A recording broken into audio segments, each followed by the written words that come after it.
Hey, what's up YouTube? Welcome to a new video. My name is Meyson. Today I'm going to be showing you a retouching overview of how I edited this image recently. And before we get into today's video, let me address the elephant in the room, which is all the protests that's going on right now in the States. Now, I do not live in the States, I live in Nigeria, so I don't know what it feels like to be discriminated against because of your skin color, but we have seen enough of all these things on TV, you know, on the internet. Like, it's just too much. And if you are in the States right now and you're part of the protest, I am with you and I support you guys 100%. Just stay safe, and hopefully we'll be able to change the narrative after this whole thing. That is what we are hoping for. That's what we are praying for. Also, I've had to deal with police brutality right here in Nigeria. Now, imagine having to deal with that when you are a minority. It is just terrible. And like I said, everybody out there, just stay safe, and hopefully we'll be able to, you know, turn things around this time. So yeah, now let's get straight into today's video. Now, this image, or the makeup for this image, was done by Leila Kadni. You guys should definitely go check her out. I'll put a link to her Instagram page in the description below, and also the model is Tammy. I'll put a link to her Instagram too in the description below. The makeup artist came out with this idea. All I did was just sort out the lighting and shoot. I am seriously in love with these images, and I was like, okay, you know what, let me do a retouching overview of these images. So I'm just going to pick one of the ones that I did recently. Now, if you know anything about retouching, you know that the first image that you retouch is always just I don't know, you just use it to figure out how you are going to retouch the other images. So let's just do this one, because this is the one that I retouched recently. So right now I'm just going to show you guys the before. Sorry about that. I'm going to show you guys the before. So this is the before and this is the after. Like, I didn't have to do too much, obviously, you know, skin, I had to do skin retouching, and that's just about it. Then a few other things. So I started with my basic frequency separation, and if you want this action, I have it out for free. You guys should definitely go check it out. So yeah, basic frequency separation, and after that I did my micro dodge and burn. Now, micro dodge and burn was to just smoothing out the skin without moving colors around. That's what I always do with micro dodge and burn. My basic frequency separation is to just remove blemishes from the skin. I prefer to do it this way instead of just using the clone stamp tool or the spot healing brush or the healing brush tool, like on the subject directly. I'd rather just use my basic frequency separation. So like I said, if you want this action, I have it out for free. Definitely go check it out. I'll put a link in the description below to my digital store.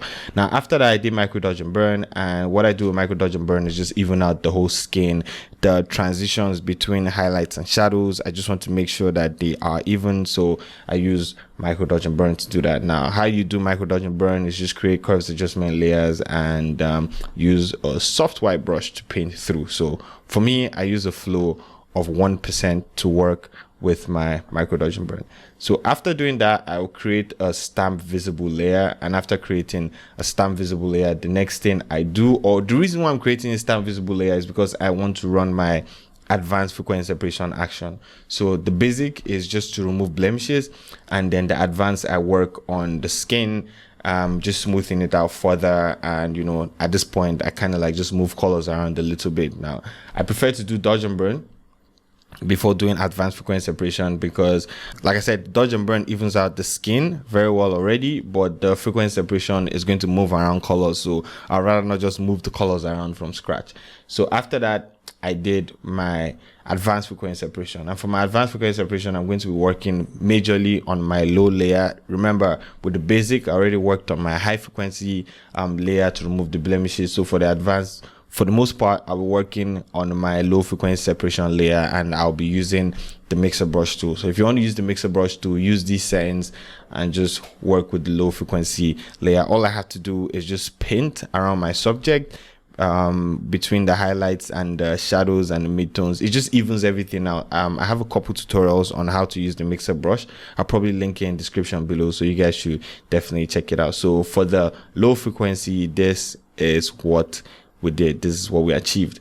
And I tend to work a little bit with my high frequency. As you guys can see, some things that I missed, like inside the eyes right there, I removed the hair that was there, and just a few other things that I feel like there are a few things that you might not see until after you do your micro dodge and burn and your advanced frequency separation when it comes to like the skin texture. So That's what I did here. So this is my advanced frequency separation, and after that we jumped into global dodge and burn. You guys know what global dodge and burn is. It is like just highlighting and contouring your subject to actually show the exact face, the exact features of your subject's face, or to add features to your subject's face. So that's what I did with my global dodge and burn. So let me show you guys the dodge. This is the dodge right here. You guys can see the highlight on the side of her face right here. I just made it stand out a little bit more, and right there, that is our burn. So that is our global dodge and burn. After global dodge and burn, I did my eyes and teeth whitening. I have these actions out for free too,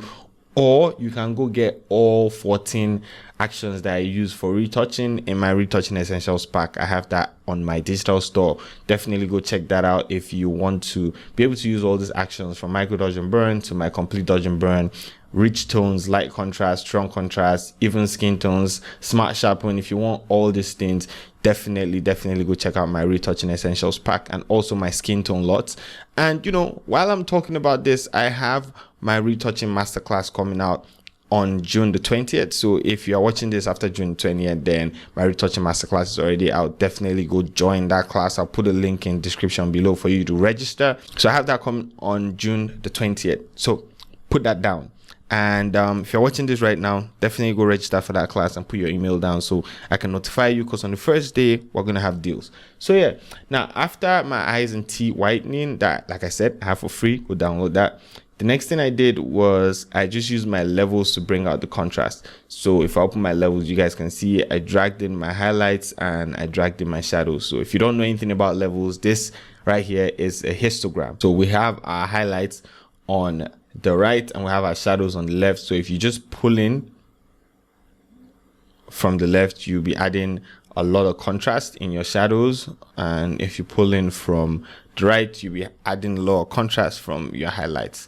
So but I just did a little bit, nothing too much. And after that, I ran my rich tones action. I just like it makes everything rich, and there is quite this nice separation between the highlights and the shadows. That's why I really like this action, and I always reduce the opacity because it's really strong. Then the next thing I did was this image was shot with a really low shutter, I think less than a second. That was my shutter speed. So let's check it out. So if we come up here, we can see, so this was my shutter speed, 0.4 of a second, and I shot at f10 and ISO 100. So let's just go back to Photoshop. And what I was trying to do was just put some motion in the image. I wanted to show some motion. I wanted to show how she was moving. So she was moving gradually. So if you can see this part of her head, you can see that there is motion here. If you look at the accessories she has on her head, you can see the motion here too. And right here on her earring, you can see that there is some motion here. Look at her eyes. You can see some motion here. So she was moving this way. Now, I did not get as much motion as I wanted, so I decided to add that in post. So what I did was that I created a stamp visible layer, which is Command Option Shift and E. And after doing that, I moved my layer a little bit to my right to just add, because I wanted to add motion blur to it. So I moved that layer a little bit to my right, and after doing that, I came to filter, blur, and I added some motion blur to it. So after adding motion blur to it, what I did was that I inverted the layer. So you guys know, for invert, white actually reveals and black hides. So I inverted it, changed it to black. So black hides and white reveals. So I just hit the layer and I just painted white over her earring. So I just wanted to add that motion right there for the earring, and I was still going to add motion around the subject, but I wanted the one for the earring to be really pronounced. So I did the same thing for the one on top. I created a stamp visible layer again and ran the same thing, created motion blur. And my motion blur, what I did was that I followed the motion of the image. If you guys know, the image was going up and down, so if you guys can see my angle, I just followed the motion that was already showing the image. My angle was 55 and I really increased the distance so we can really see that. Just going to cancel that now. And what I did was that I inverted this layer again, made sure it was black, and I just painted white over the places that I wanted to see. And that's how I got the image to get to this point that you're looking at. So I just want you to look at this image and be drawn to the middle, but you know, every other part is going to have this motion blur around it. And after that, I created the curves adjustment layer. You guys can see I just pulled it down 2 points because I wanted to create some more contrast to the image. So when I shot this image, I shot it with a gobo, and we have this light right here in our eyes just to add some drama to it. So I just wanted that light to really stand out while every other thing was a little bit dark. And after that, I created a vignette around my subject. So all you have to do is come to your gradient tool, pick your vignette, which is this one right here. So it's like your round gradient. Make sure you have your gradient like this, black, and the other place is transparent, and reverse. And I just held shift. Let me just zoom out so you guys can see. Held shift, dragged it down like this, and that's it. I'm going to Command Z that now because I don't want it to be any darker. That's how I created this, and that's it. That is how I retouched this image. I think I would say this took me about an hour 30 minutes to 2 hours to retouch. So let's see our before right here and our after. Before and after. So that's how I got this image. If you have any questions, definitely put it in the description below.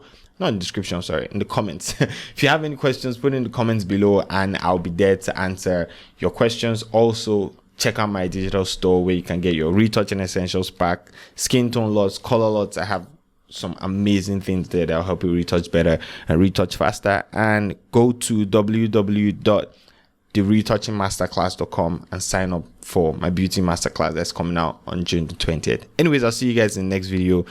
Have an amazing week. More videos coming out before the end of this week, hopefully. Anyways, take care of yourself and have an amazing day. Peace.